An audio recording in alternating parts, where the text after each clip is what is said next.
بسم اللہ الرحمن الرحیم۔ عزیزان محترم، روزہ افطار کرنے کا وقت کب ہے؟ روزہ افطار کرنے کا وقت، یہ بات ذہن میں رہنی چاہیے کہ شرعی غروب آفتاب کے وقت روزہ افطار کرنا چاہیے، یعنی جب تک سورج غروب ہونے کا یقین حاصل نہ ہو جائے ہم روزہ افطار نہیں کر سکتے کہ روزہ افطار کب کیا جائے۔ اور بلکہ سنت یہ ہے، یہ تو واجب ہو گیا کہ جب تک آپ کو یقین حاصل نہ ہو جائے کہ سورج غروب ہو گیا ہے اس وقت تک آپ ایسے فرد کے کہنے سے کہ جس پر اطمینان نہ ہو روزہ نہیں کھول سکتے ہیں۔ اسی طریقے سے ایسی اذان کی بنیاد پر کہ جس کا اطمینان نہ ہو آپ اس پر روزہ نہیں کھول سکتے، یعنی اطمینان شرط ہے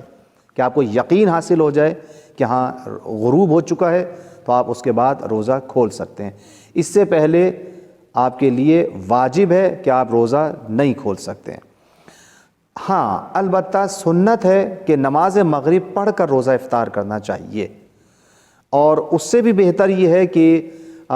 نماز مغرب کے بعد جب آپ روزہ افطار کریں تو اس کے نماز مغرب کے بعد روزہ افطار کیا جائے۔ لیکن اگر بھوک یا پیاس کی شدت زیادہ ہے کہ انسان سے برداشت نہیں ہو رہا ہے کہ اب کیا کیا جائے، تو پھر اس میں یہ ہے کہ آپ پہلے روزہ افطار کریں اور اس کے بعد پھر نماز پڑھیں، کیونکہ اس وقت انسان یہ محسوس کرتا ہے کہ روزے میں اس کی توجہ نہیں رہتی، کیونکہ اگر بھوک اور پیاس کی شدت میں اسے یہ محسوس ہو رہا ہے کہ میری پوری توجہ جو ہے افطاری کی طرف ہے، پیاس کی طرف ہے، شربت کی طرف ہے، پانی کی طرف ہے، تو اسے چاہیے کہ اس وقت جو ہے وہ روزہ افطار پہلے کرے اور پھر اس کے بعد نماز پڑھے۔ لیکن افضل یہ ہے کہ اگر انسان یہ انجام دے سکتا ہے، سنت ہے کہ نماز مغرب پڑھے اور اس کے بعد پھر روزہ افطار کرے۔ اگر مثال کے طور پر کچھ لوگ اس کی وجہ سے منتظر ہیں کہ اس کے ساتھ افطار کے انتظار میں ہوں تو بہتر ہے کہ نماز مغرب سے پہلے افطار کرے۔ لیکن اگر کوئی منتظر بھی نہیں ہے اور پھر اس کے لیے مشکل بھی پیش نہیں آ رہی ہے تو سنت یہ ہے کہ پھر مغرب کے بعد افطار کرے گا، یعنی نماز پڑھ کر، نماز سے پہلے نہیں۔ دوسری چیز کہ کس چیز سے افطار کیا جائے روزہ، یہاں پہ آپ دیکھیں کہ جو روایات، مختلف طرح کی روایات ہیں کہ ہمیں کس چیز سے روزہ افطار کرنا چاہیے۔ نیم گرم پانی سے روزہ افطار کرنا معدے کو صاف کرتا ہے، بینائی کو قوت دیتا ہے اور روشنی کو زیادہ کرتا ہے، بلغم کو قطع کرتا ہے۔ یہ نیم گرم پانی سے روزہ افطار کرنے کے فوائد ہیں، اور درد سر کو بھی دور کرتا ہے، کیونکہ آپ دیکھیں کہ جب انسان روزہ رکھتا ہے شروع میں تو اس کے سر میں درد کا احساس ہوتا ہے۔ جناب رسالت مآب صلی اللہ علیہ وآلہ وسلم سے منقول ہے کہ جو شخص حلال خورمے سے افطار کرے اس کی نماز اجر و ثواب میں 400 نمازوں کی برابر ہوتی ہے۔ تو اب آپ دیکھیں کہ اس کے بعد اگر آپ کھانے کے لیے جب کوئی چیز استعمال کرتے ہیں تو خورمہ اگر استعمال کریں اور خورمہ بھی حلال ہو تو خداوند عالم اس کی نماز کو 400 نمازوں کے برابر اجر و ثواب عنایت کرتا ہے۔ اور حضرت امام جعفر صادق علیہ السلام فرماتے ہیں کہ پانی سے افطار کرنا قلب کے گناہوں کو دھو دیتا ہے، پانی سے افطار کرنے کا اتنا بڑا ثواب ہے۔ اسی طرح سے حضرت امام رضا علیہ السلام، اب دیکھیں کہ ایک اور عمل جو بہت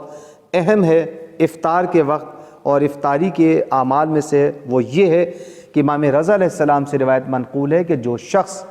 بوقت افطار کسی مسکین کو ایک روٹی دے، یعنی صدقہ دے،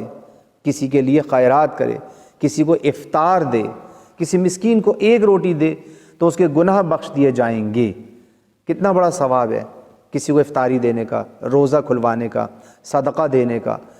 یعنی انسان کو لیے یہ فضیلتیں ہیں جو ائمہ اہل بیت علیہ السلام نے بیان کی ہیں کہ اس کے گناہ بخش دیے جاتے ہیں۔ اسی طریقے سے آپ دیکھیں کہ حضرت امام موسیٰ کاظم علیہ السلام فرماتے ہیں کہ افطار کے وقت یہ دعا پڑھنی چاہیے، اس طرح سے کہے کہ اللہم، یعنی روزہ افطار کرنے کی دعا اس طرح سے پڑھے، اللہم لکا صمت وعلی رزقک افطرت وعلیک توکلت۔ آپ دیکھیں وقت افطار اور بعد سحر کھانے کی سورہ انا انزلنا پڑھے، جیسا کہ ہم پہلے بھی بیان کر چکے اپنے اس سحری کے اعمال میں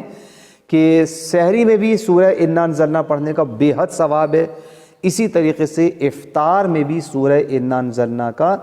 پڑھنا بہت زیادہ ثواب کا باعث ہے۔ اور بوقت افطار اس طریقے سے یہ دعا پڑھنی چاہیے جو میں آپ کو یہاں پر پڑھ کے سنا دیتا ہوں تاکہ آپ اس کے الفاظ کو صحیح طریقے سے بیان کر سکیں اور پڑھ سکیں۔ بسم اللہ الرحمن الرحیم۔ یا عظیم و یا عظیم انت الہی لا الہ لی غیرک اغفر لی الذنب العظیم انہ لا یغفر الذنب العظیم الا العظیم۔ یہ دعا پڑھے، یعنی لقمہ منہ میں رکھنے سے پہلے اس دعا کو انجام دینا چاہیے، پڑھنا چاہیے، اور جب لقمہ اول اٹھائے تو یہ کہے بسم اللہ الرحمن الرحیم یا واسع المغفرہ اغفر لی۔ تو اس کے بعد پھر انسان کو چاہیے کہ وہ پہلا لقمہ اپنے منہ میں رکھے اور پروردگار عالم کے نام سے شروع کر کے افطار شروع کرے، کھانا کھائے، خرمے سے روزہ افطار کرے، پانی سے خرمہ افطار کرے۔ تو خداوند عالم جو یہاں پر ہم نے ثواب بیان کیا ائمہ اہل بیت علیہ السلام کی روشنی میں، خداوند عالم آپ کو وہ ثواب بھی عنایت کرے گا۔ اور خداوند عالم سے دعا ہے کہ پروردگار عالم آپ کے ماہ مبارک رمضان میں انجام دی جانے والی تمام عبادات کو اپنی بارگاہ میں بحق چارد معصومین علیہ السلام قبول فرمائے۔